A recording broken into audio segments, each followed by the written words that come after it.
Roasting is one of the easiest ways to cook cod, resulting in beautiful flaky fish. Here's how to do it.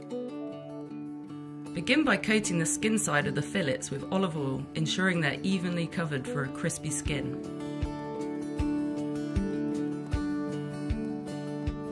Season with a little salt, then line an oven-proof dish with baking paper and place the fillets on top, skin side up.